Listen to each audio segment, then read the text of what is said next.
তাই বলি পুত্র, বিলম্ব করো না। কিন্তু বাবা, আমি তো বিয়ে করতে পারবো না, তুমি পারবে, আমার বিশ্বাস। তুমি যে ভয় করছো খোকা, তুমি কি করে খাওয়াবে এই চিন্তা না, এই চিন্তন করতে নেই। আমি তোমাকে বলছি শোনো, মালিক তো একজন ওপরে আছে, তিনি সবাইকে আহার দেয়। পৃথিবীতে মানুষ জীব জন্তু আসার আগে গোবিন্দ তার আহার থলিটা পাঠিয়ে দেয়। অতএব চিন্তা না করে তুমি চলো সোনা। সকাল হয়ে গেল, সকাল হওয়ার সঙ্গে সঙ্গে প্রভাতে স্নান করে নিয়েছে যমুনার জলে। আবার যদি কোনোদিন আসতে পারি তাহলে স্নান করব। স্নান করে বঙ্কবিহারীর মন্দির প্রদক্ষিণ করে গোপালের মন্দির প্রদক্ষিণ করছে, আর কেঁদে কেঁদে বলছে গো রাই জাগো গো, জাগো শ্যামের মনে মোহিনী বিনোদিনী রাই জাগো গো, জাগো শ্যামের মন মোহিনী বিনোদিনী জেগে দেখো আর তো নিশি নাই গো জয় রাধে, জেগে দেখো আর তো নিশি নাই জাগো গো, জাগো শ্যামের মন মোহিনী বিনোদিনী রায়। শ্যামায় অঙ্গে অঙ্গ দিয়া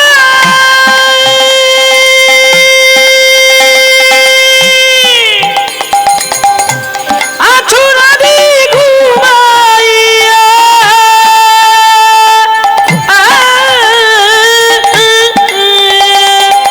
ওগো কুলি কলঙ্কের ভয় কি তোমার নাই গো জয় রাধে, কুলি কলঙ্কের ভয় কি তোমার নাই। রাই জাগো গো, জাগো শ্যামের মন মোহিনী বিনোদিনী রাই জাগো গো, জাগো শ্যামের মন মোহিনী বিনোদিনী রায়। ওরে বাসি ফুল ফেলো জলে, ওরে নব নব ফুলানো তুলে গো। আবার সেই ফুল দিয়ে আমার যুগলে সাজাই গো জয় রাধে, ফুল দিয়ে তোমার রাই জাগো গো, জাগো শ্যামের মন মোহিনী বিনোদিনী আমরা তোমার সেবার দাসী, যুগল সেবা সবাই ভালোবাসি গো। আমরা তোমার সেবার দাসী, যুগল সেবা ভালোবাসি গো। যুগল বিনা জীবের আর তো গতি নাই গো জয় রাধে, আর যুগল বিনা আর তো কিছু নাই। জাগো শ্যামের মন মোহিনী বিনোদিনী। সবাই হাত তোলেননি কিন্তু কি? আপনার যদি ঠান্ডা লাগে তাহলে আমার কি লাগে না? হাত তুললে কি হবে, না তুললে কি হবে জেনে নি, তারপর আপনার হাত তুলবেন নাকি? এটা সবাই জানেন, এটা আবার আলাদা একটা টটকা, শুনলে ফাটবে ফটকা। নিতাই গৌর হরি বল। যেমন আমাদের যিনি বাম পাশে শিখল বাজাচ্ছে, ওর নাম শ্যাম, ওর বাড়ি সুন্দরবন, যেখানে হালুম বাঘ। এখন হয়েছে কি জানেন, ওই ছেলেটা গানে আসার আগে ও একটা 10 কাঠা জায়গায় মূলো শাকের তলা ফেলেছে। কান্নাগে এখন হয়েছে কি, ও ভাবছে ক্যানিং এর হাটে এসে ভালো করে মূলো বিক্রি করবে। এখন ওর সঙ্গে তার বন্ধু, মানে যে বিনা বাজাচ্ছে,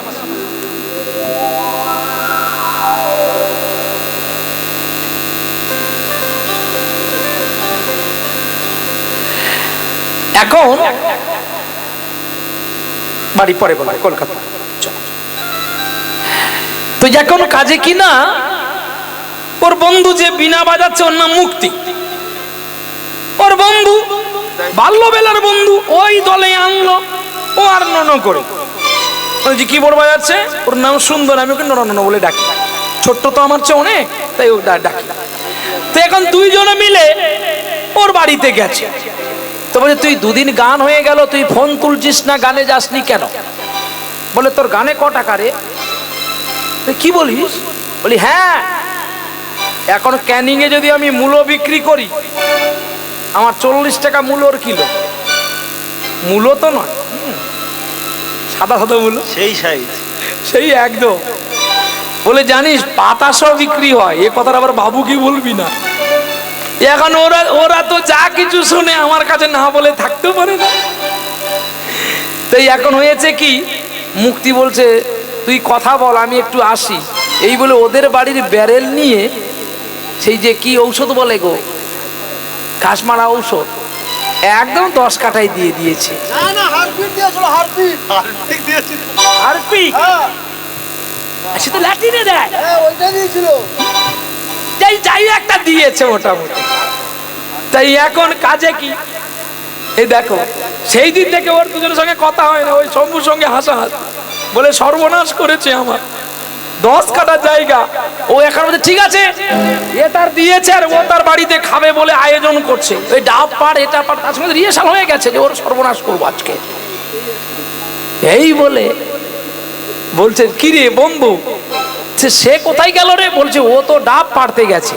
বলে, না, ও আসার আগে আমরা দুজন ডাব পাড়ি আয়। মানে সন্ধ্যাবেলা হয়ে আসছে, ও গেছে ঔষধ দিতে, কিন্তু তাকে বলেনি। এখন ও তার গাছে উঠেছে, ডাব পারবে। এই ডাব কান্দি পাড়তে গিয়ে ও তার পড়ে গেছে। তখন এ বলছে, গাছে ওটা মাত্রকেই এক কান্দি পড়ে গেল দুম করে। ও এ যখন গিয়ে দেখে, ও তার গাছ থেকে পড়ে বলছে, তুই আমায় তোল রে, আমার খুব লেগেছে। আর এ ততটুকু সময়ের মধ্যে তার মূলা শাকের সাধ্য দিয়ে চলে এসেছে। বলছে, না না, খাবো না, চল। বলে, তুই তখন কোথায় গেছিলি? বলছে, আমি আমার কাজে গিয়েছিলাম। ও মা গো, তারপরের দিন সকালবেলা ও যখন যায়, বলে দাঁত মাজতে মাজতে যাচ্ছে, মূলো কত বড় হলো সব। ও তো সেইখানে এমন হয়েছে, দিয়ে আমাকে ফোন করছে, বাবা। বলে, হ্যাঁ, কি হয়েছে বল। না, তোমার মুক্তি আর সুন্দর এসে আমার সর্বনাশ করে। কি সর্বনাশ বাবা? বলে, আমার মূলো শাকের তলায় কি দিয়েছে আমি জানি না, সব শুকিয়ে গেছে। আর আমি বাড়িতে থাকবো না, আমি তোমার কীর্তনে পালিয়ে যাব। একদিনও বাড়ি যাই। আমি বলি, ঠিক আছে, তোর 10 কাঠা মূলো কত টাকা হয় আমি দিয়ে দেব, কিন্তু আমি ওদের বলিনি যে তোরা ঔষধটা দিয়ে দিবি। বলেছি মূলোগুলো তুলে বিক্রি করে দিবি, নাহলে দান করে দিবি। ও কেন আসে না? আর তারা কি করেছে, উল্টোটা করে ফেলেছে। আর এদেরকে কোনো যন্ত্রণায় দেওয়া হবে না। এরা এক একটা অবতার, এরা অষ্টম অবতার। তাই গৌর হরি বল। একটু আনন্দ করে নিলাম, কারণ জানেন কীর্তনে যে কতটা কষ্ট হয়, একমাত্র চৈতন্য মহাপ্রভু ছাড়া কীর্তনের ব্যথা কেউ বোঝে না। নিতাই গোরা, এই অষ্টম অবতারের মধ্যে আমিও। বলে, ভগবান আর 10 অবতার ছিল, আমরা 2 কম রেখেছি, 8 অবতার। আমি বলি, কি করে? বলে, এর মধ্যে তুমিও আছো। আমি বলি, কি করে রে? বলে, আমরা তো 8 জন। এই 8 জন নয়, 10 জন হয়ে আছে। বোকা গাড়ি একজন, আর গোপাল একজন, আমরা মাপে আছি। কিন্তু তাই গৌর হরি বলো, প্রেম সে বলো, রাধা রানী কি। খারাপ লাগলো না তো? এমনি একটু মজা করে নিলাম। কি ঠান্ডা আমাকে লাগছে, দুটো কানে যেন কান ফেটে যাচ্ছে, কিন্তু আমাকে তো ডিউটি করতে হবে নিতাই গো। চলো প্রেম সে বলো রাধা রানী কি জয়। এই বলে ছোট বিপ্র বড় বিপ্র বৃন্দাবন হইতে বাড়ি ফিরছে গো। আর বৃন্দাবনের কথা মনে পড়ছে, হ্যাঁ বৃন্দাবনের কথা মনে পড়ছে গো। আর আনন্দে গান গাইতে গাইতে বৃন্দাবন থেকে চলছে গো। কে? ছোট বিপ্র আর বড় বিপ্র। ছোট বিপ্রের গান শুনে বড় আনন্দ হয়েছে গো। কি গো? বৃন্দাবনের ধারে ধারে, যমুনা ধারে ধারে কিসের গাছ গো? আগে কিসের গাছ গো? কি গো? তমালের বন। আপনাদের দেশে খুব ফুল চাষ হয় না? দেখতে গিয়েছিলাম, এক মায়ের বাড়িতে গেলাম, ও মা কি ফুল। তবে আমাদের নদিয়ায় হলে তো কেউ শয়তান চুরি করুক না করুক, আমি চুরি করতাম। তবে চুরি করে বিক্রি করতাম না, তো বেশি নিতাম না, শুধু আমার রাধা রানীর আর গোবিন্দের জন্য দুটো ফুল চুরি করে মালা গেঁথে ওদের গলায় দিতাম। পাপ হতো ঠিকই, কিন্তু মালিকের লাভ হতো, আমার নাই বাহু। ঠিক তেমনি আজকে সেই ফুলের মালা করে, আমার দেহ ফুলকে মালা করে গোবিন্দের গলায় এতদিন দিয়েছিলাম, কিন্তু এবার আমরা কি করব গো? চলছে গো। সে মনে হয় ছোট বিপ্র, আমি বৃন্দাবন ছেড়ে যাইনি, আমি বৃন্দাবনেই আছি। তাই তার মন সদা বৃন্দাবনের কথা বলছে। চলে রে আমার মন, ও যেন মধুর বৃন্দাবন। হাত তুললে কি হয়? ছেড়ে গেছি না? এই কায়দা আছে। আচ্ছা, আমরা সবাই পড়াশোনা করেছি, কেউ মূর্খ নয়। যদি মূর্খ হয় প্রহ্লাদ। সত্যি আমি স্কুল ক্লাস 4 পর্যন্ত দেখেছি, তারপর আর দেখিনি। হাই স্কুলে গেছি একবার, আর যাওয়া আমার হয়নি, কারণ আমি খুব শান্ত প্রকৃতির ছেলে ছিলাম। তাই আমার মা এমন মেরেছে, আমি বাড়ি ছেড়ে পালিয়ে গেছি। এত শান্ত, মানে শান্ত বোধহয় আপনাদের পশ্চিমবাংলায় আর কেউ আছে বলে জানেন নাই। এখনো ধূর্ত, এখনো খুব ধূর্ত। মানে আমি যে কীর্তনিয়া, এখন আপনার বুঝতে পারছেন, গাড়ির ভেতরে গেলে বুঝতে পারবেন যে এটা কীর্তনিয়া। আমি পুরো এদের মতো মিশে যাই। আমি কখনো কখনো এদের হাফ প্যান্ট পরে ঘুরি, এদের সঙ্গে মজা করি। কেন জানেন তো? এদের সঙ্গে যদি না মিশে থাকি, আজকে প্রহ্লাদ একার সম্পত্তি কিন্তু হয় না। আজকে প্রহ্লাদকে জাগাচ্ছে এরা সবাই। এরা আছে বলে একটা গাছ দাঁড়িয়ে আছে। বন রাখে সিংহ, সিংহ রাখে বন। আমি কীর্তনিয়া বলে আমি এদেরকে মানবো না, তা বললে কিন্তু দল বেশিক্ষণ থাকবে না। আর দলকে যতক্ষণ ডাটে রাখবেন, তুমি ততক্ষণ বুক করে। আরে আপনার বাড়িতে ধান থাকলে আপনি যে কোনো গলাকে ডাকতে পারবেন, আমার 100 বস্তা ধান আছে, শঙ্কর ধান, সুপার শঙ্কর, বাঁশ কাঠি। গওলা যখন যাবে ধান দেয় বলে না তোমার ধান ভালো, কিন্তু যদি ধান না থাকে, তুমি যদি গওলাকে ডাকো তাহলে তোমার গালি মন্দ খেতে হবে। ঠিক তেমনি বন আছে বলে আজকে বাঘ সুরক্ষিত আছে, আর বাঘটা আছে বলেও ভয়ে কেউ বনে আর গাছ কাটতে যায় না। বন রাখে বাঘ আর বাঘ রাখে বন। ঠিক তেমনি যদি আমি বলি যে আমার কৃতিত্বের গুণে আজকে আপনারা গান শুনছেন, কিন্তু না, সঙ্গীত হয়তো আমার প্রচেষ্টাটা অনেকটা বেশি হবে, তবে ওদের হয়তো একটু কম হবে, কিন্তু ওরা যদি আমার সঙ্গে সহযোগিতা না করে তাহলে আমি চলতে পারবো?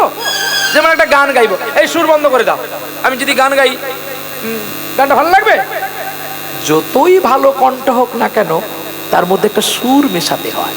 কি সুর মেশালে আর দুটো একসঙ্গে পাঞ্চিং হয়ে গেলে তখন দেখবেন ভালো লাগে। বলে কেমন ভালো?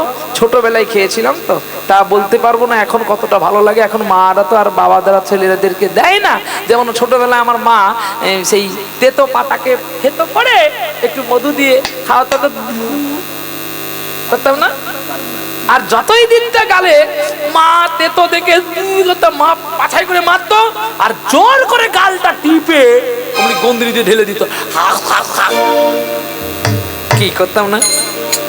তারপরে যখন খুব কেঁদে লাভ হয়ে গেলাম, তখন ওই তেতোটাকে মিষ্টি করার জন্য মায়ের বুকের সুধাটা আমার মুখে দিত, আর আমি খেতে খেতে ঘুমিয়ে যেতাম।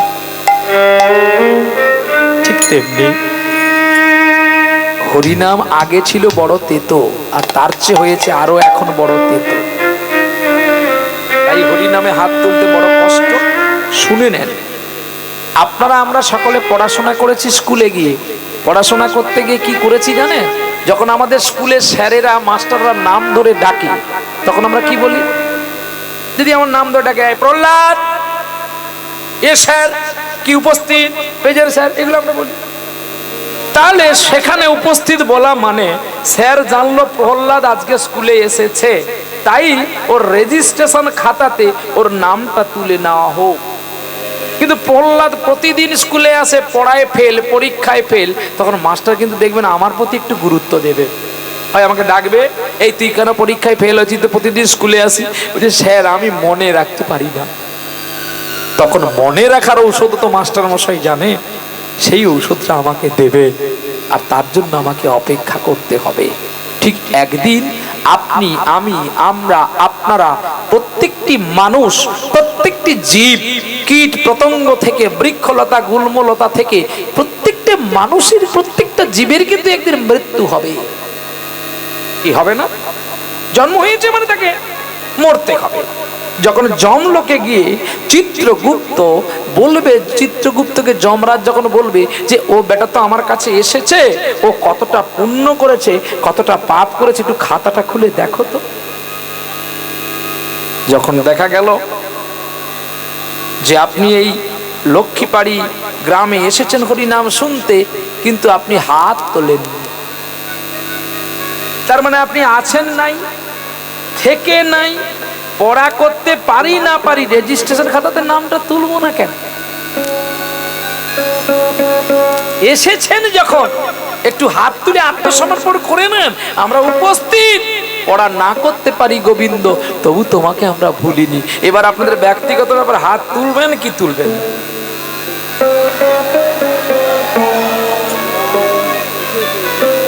এটা শুনতে খারাপ লাগলো নাকি?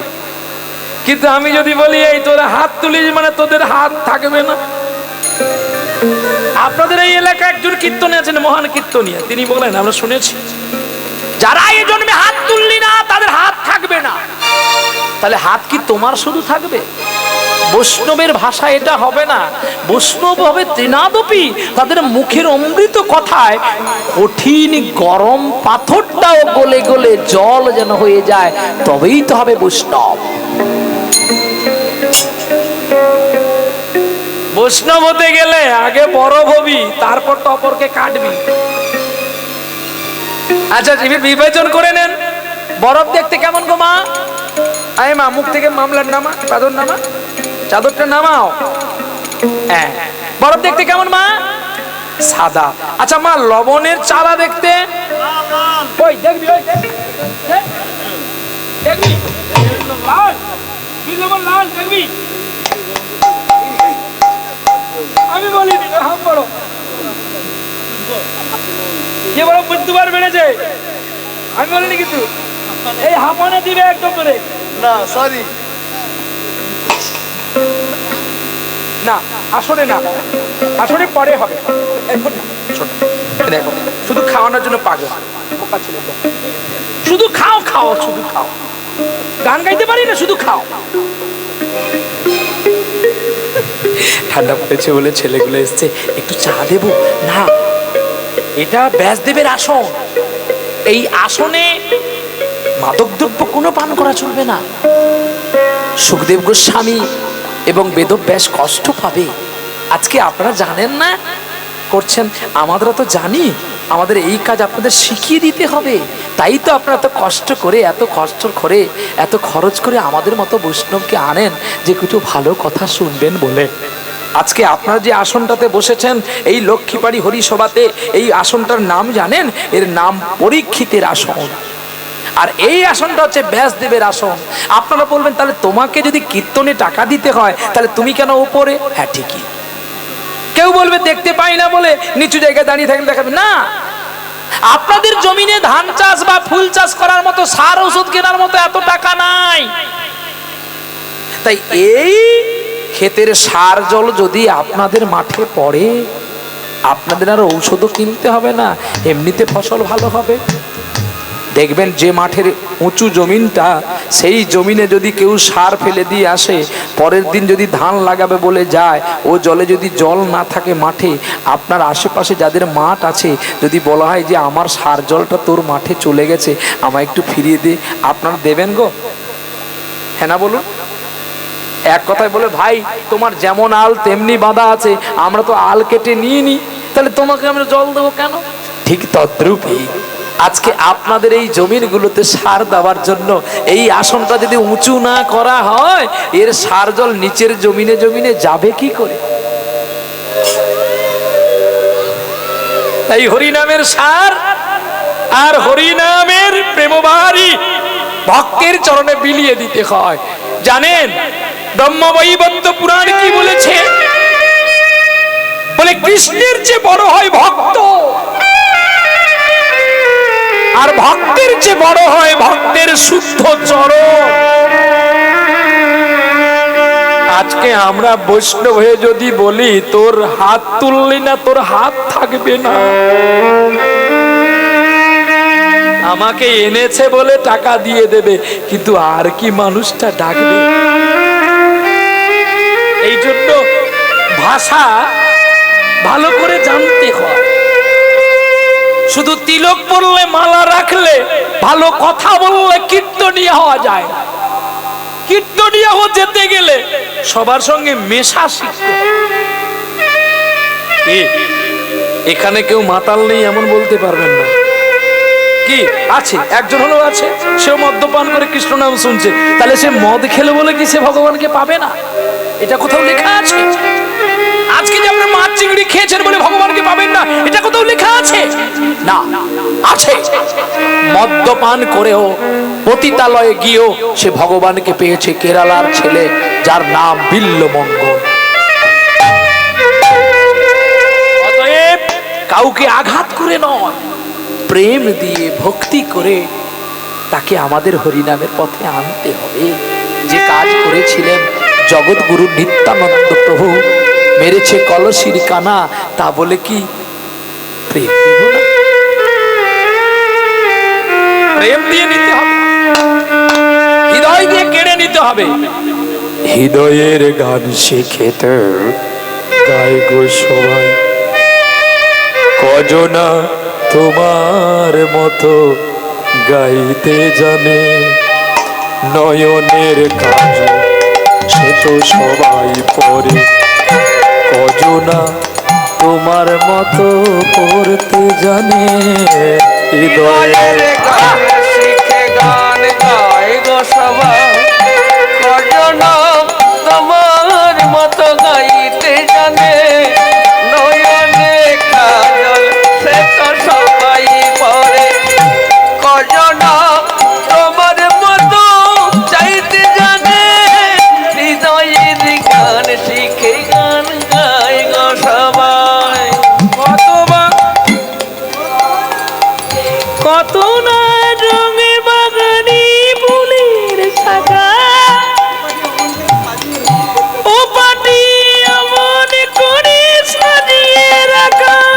হৃদয়ের দোলা তোলে অমন করে, আর দেখুন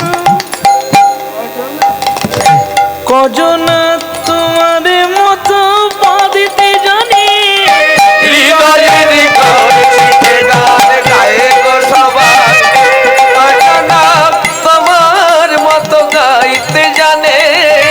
নয়নে কাজল সে তো সবাই পড়ে, কজনা তোমার মতো চাইতে জানে। হৃদয়ের গান শিখে গান গায়। এত শীতলে ঠান্ডায় যদি আপনারা এত কষ্ট করে হরিনাম শুনতে পারেন, আমার ঠান্ডা লাগলো গাইতে।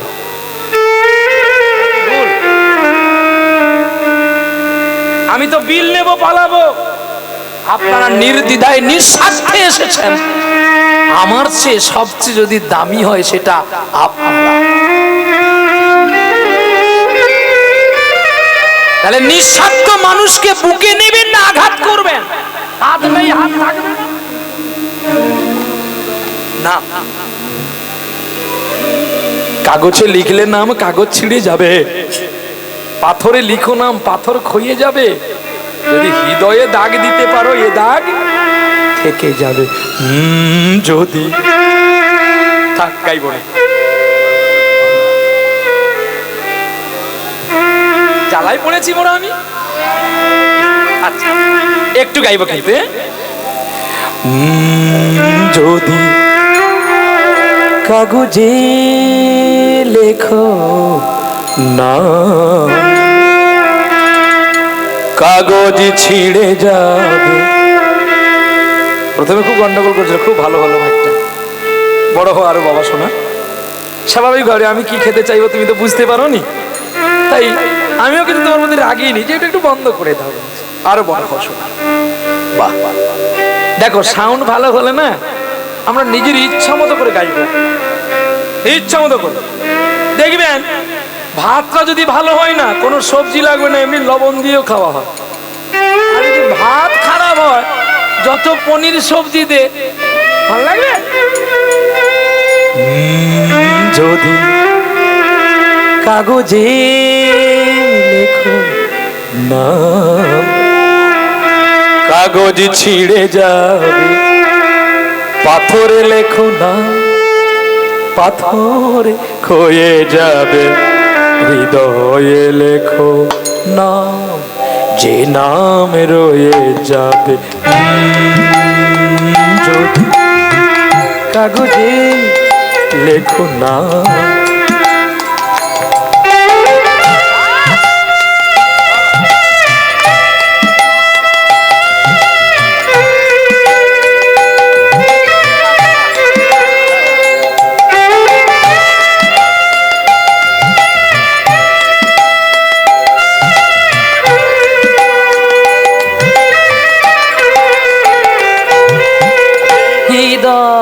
আছে যায় সেই তো ভালোবাসে, প্রতিটি মানুষের হৃদয়ে প্রেম আছে, হৃদয় আছে যায় সেই তো ভালোবাসে, প্রতিটি মানুষের হৃদয়ে প্রেম আছে।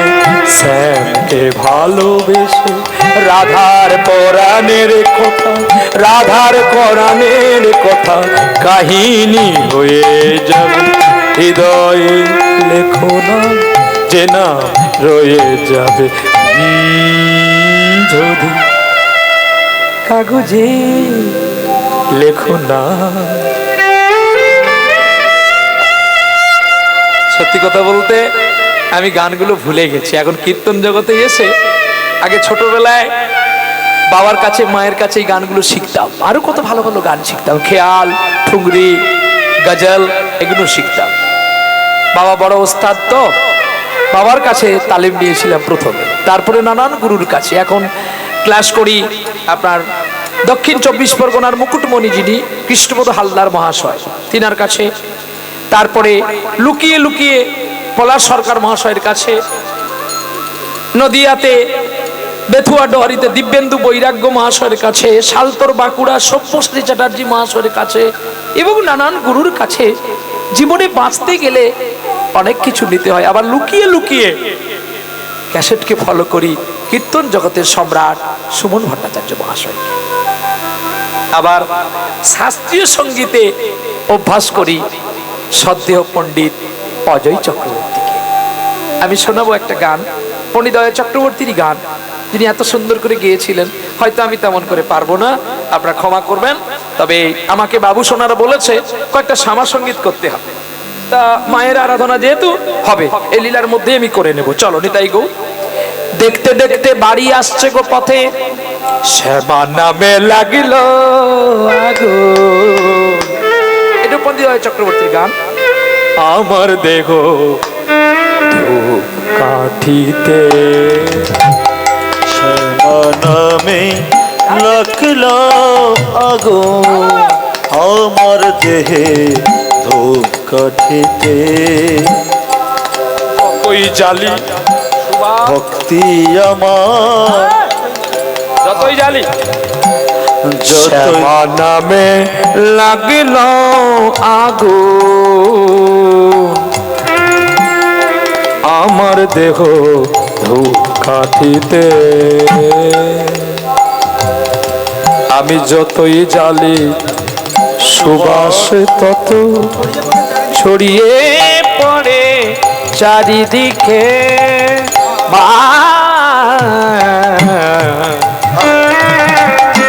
শ্যামা নামে লাগলো আগুন আমার দেহ ধূপকাঠিতে শ্যামা নামে লাগলো আগুন আমার দেহ ধূপকাঠিতে ভক্তি আমার ধূপের মতো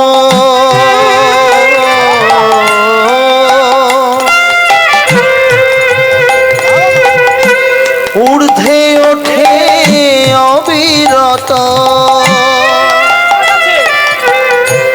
ভক্তি আমার ধূপের মতো ঊর্ধ্বে ওঠে অবিরত। এগুলো জাদু। এই যে বলার টেকনিক্যাল গুলো কত সুন্দর করে বলে সদ্য পণ্ডিত চক্রবর্তী মহাশয়। ছোট ছোট বাচ্চাদেরকে গান শেখায়, তার জাদুকল দেখলে আপনারা অবাক হয়ে যাবেন, কেন বাচ্চা শিখবে না। আর আজকের মাস্টার মশাইরা আসেন শ্রীযুক্ত বাবু গোবিন্দ প্রসাদ দাস অধিকারী মহাশয়, আমার বাবা। এই আমাদের আপনাদের এই তখন পশ্চিম পূর্ব ভাগ হয়নি, এই মেদিনীপুর জেলাতে পঁচেটগড় রাজবাড়িতে 6টা জয় পতাকা সোনার পদক পেয়েছিলেন আমার বাবা তৎকালীন দিনে, আজ থেকে 40 বছর আগের কথা। তো আমি সঙ্গীত শিখেছি আমার দাদার খাতা দেখে দেখে। দাদাকে বেশি করে বাবা দেখাতো, আর আমি চুপ করে বসে থাকতাম, নাক দিয়ে সর্দি বেরোতো, খেতাম। হ্যাঁ, এবারে দাদা ঘুমিয়ে গেলে আমি হারমোনিয়াম বাজাতাম, এই গানগুলো প্র্যাকটিস করতাম। ভক্তি আমার ধূপের মতো যেন ঊর্ধ্বে ওঠে অবিরত। শ্যামা মায়ের দেব দেউলে শ্যামা শ্যামা মায়ের দেবে দেওয়ালে, শ্যামা মায়ের দেবে দেওয়ালে শ্যামা মায়ের পরশিতে পরশিতে পরশিতে মা শ্যামা মায়ের লাগলো আগুন আমার দেহ ধূপকাঠিতে বিদায় গৌর হরি বল হরি বল। আগুন আমার দেহ ধূপকাঠিতে আমার দেহ ধূপকাঠিতে আমার দেহ ধূপকাঠিতে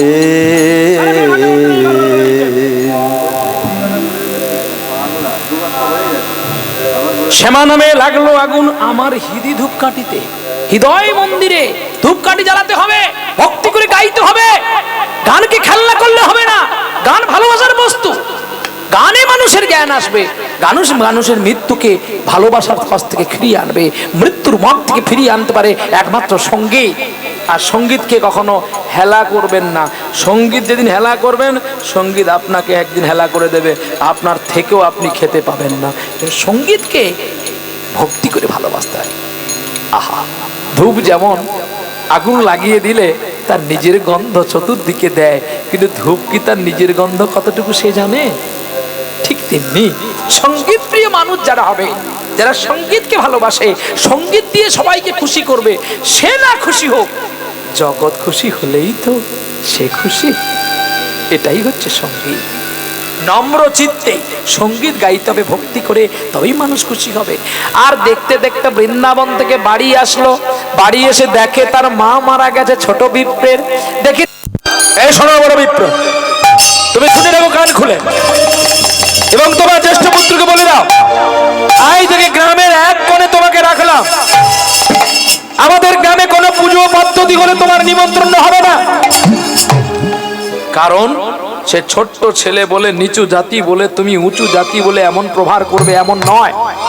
অর্থ তোমার থাকতে পারে, তোমার সম্পত্তি অনেক থাকতে পারে, তুমি অনেক টাকার মালিক হতে পারো, কিন্তু অনেক গুণের মালিক তুমি নয়। যে আচরণ করেছো, যদি ওই ছোট্ট ছেলেটা যতদিন না 1 বছর কাল যতক্ষণ না হয়, ও যদি সাক্ষী আনতে না পারে, তাহলে আমরা ভেবে নেব ছোট বিপ্টের কথা ভুল, তোমাদের কথা ঠিক।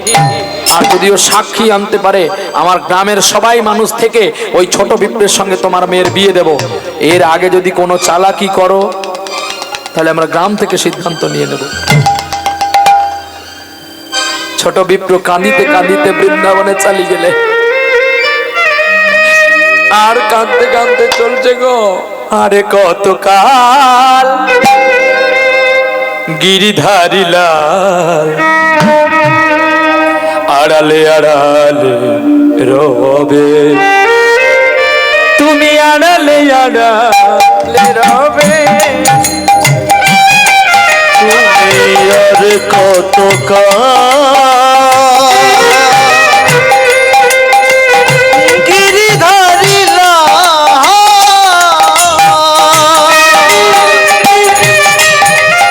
আড়ালে আড়ালে রবে,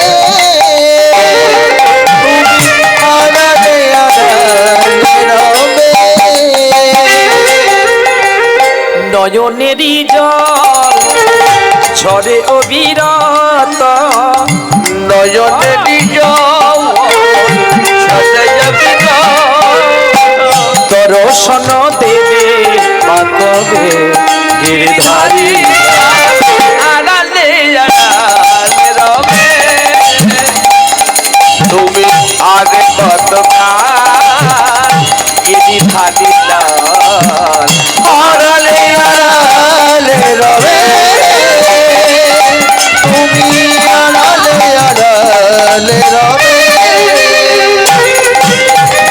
দেখা যদি না দেবে অগণিরুদয়, তবে কেন দিলে আশা ভরা লেখিত।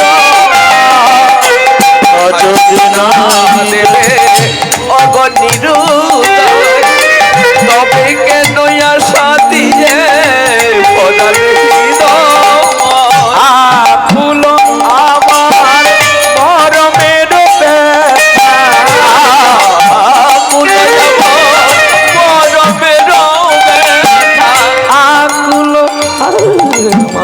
মরমের ব্যথা, কেন গো কাদা তবে গিরিধারী লাল আড়ালে আড়ালে রবে, তুমি আর কতকাল গিরিধারী লাল আড়ালে আড়ালে রবে,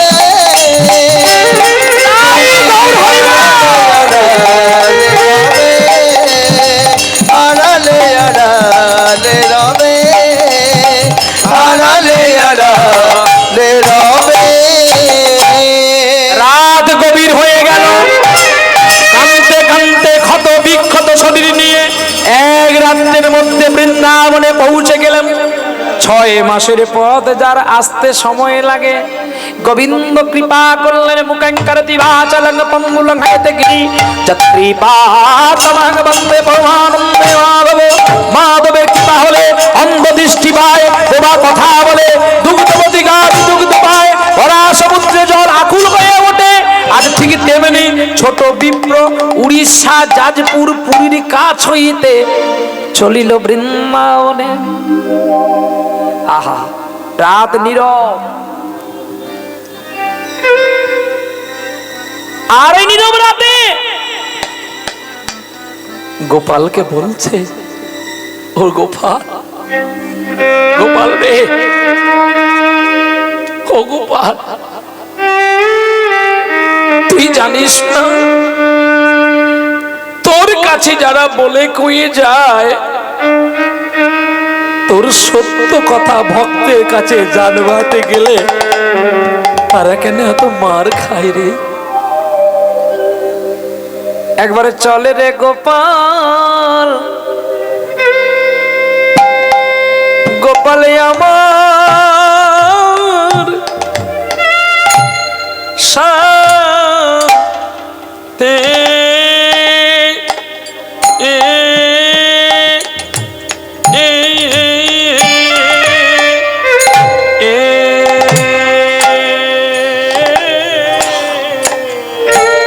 একবারে চলে রে গোপাল,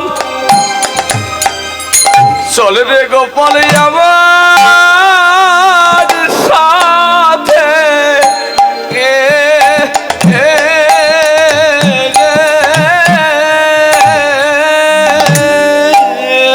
তোর চরণে ধরি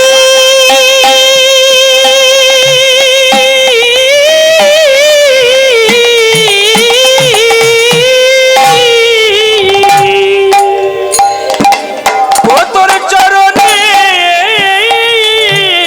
ধরি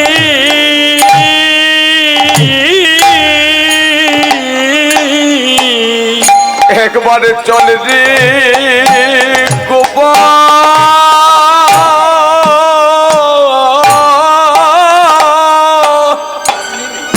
চলে রে গোপাল আমার সাথে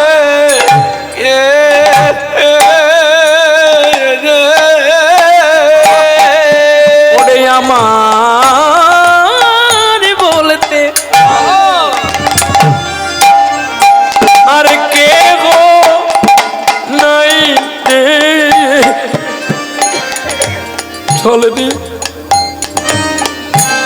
গোপাল আমার সাথে ও তোর চরণে ধরে বিজয় কাঁদি, একবারে চলে রে গোপাল আমার সাথে। আমার মানব জীবন ধন্য করে। চলে রে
দেখবেন যখন রাত নিঝুম হয়ে যায়, মানুষের যখন সবকুল হারিয়ে যায়, তখন মানুষের চোখ থেকে কিন্তু ঘুমটাও পালিয়ে যায়।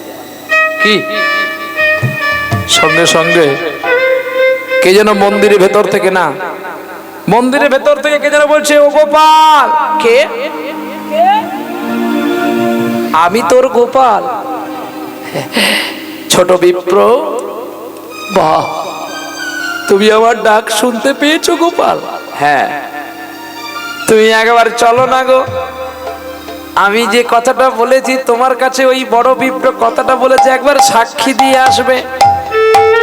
মন্দিরের ভেতর থেকে দরজা বন্ধ, তালা দেওয়া। গোপাল বলছে, ওরে বিপ্র, আমি পাথরের মূর্তি চলবো কি করে? সেটা চলা যায় না। তখন বলছে, তুমি চলতে পারো না? পাথরের মূর্তি যদি চলতে না পারো, তাহলে কথা বলো কি করে? বলো গোপীটা, আমি জানি তুমি পাথরের মূর্তি, তুমি চলতে পারো না, তাহলে কথা বলো কি করে? বলে দাও, বলে দাও আমাকে, তুমি কথা বলছো কি করে? ভক্তের আকুল কান্না। গোবিন্দ বলল, ছোট বিপ্র, আমি যেতে পারি, তবে শোনো, কাল সকাল বেলায় দ্বাদশ বাড়ি ভিক্ষা করে বংশী বটের তলায় তুমি ভোগ রান্না করে আমাকে নিবেদন করবে। আমি 5 বছরের ছেলে হয়ে তোমার কাছে খেতে যাব। খাওয়ার পরে তুমি আগে আগে যাবে, আমি তোমার পেছনে পেছনে যাব। তখন ছোট বিপ্র বলছে, তুমি যে আমার পেছনে পেছনে আসবে, কি পালিয়ে যাবে আমি কি করে বুঝবো? কেন? আমার নপুরের শব্দ শুনতে পাবি তুই? তবে শোন, যেখানে তুই অবিশ্বাস করে পিছন ফিরে তাকাবি, আমি সেখানেই দাঁড়িয়ে থাকবো। ছোট বিপ্র বলে, এ সুযোগ ছাড়া যাবে না। পরের দিন সকাল বেলায় ভিক্ষান্ন করে বংশী বটের তলায় ভোগ লাগালো। আর 5 বছরের ছেলে যেন চলছে গো, আর যেন মনে হয় কি যেন, গগনে কৃষ্ণ মেঘ দোলে, কিশোরী কিশোরী দোলে, বৃন্দাবনে চির সৌদামিনী রাধিকা,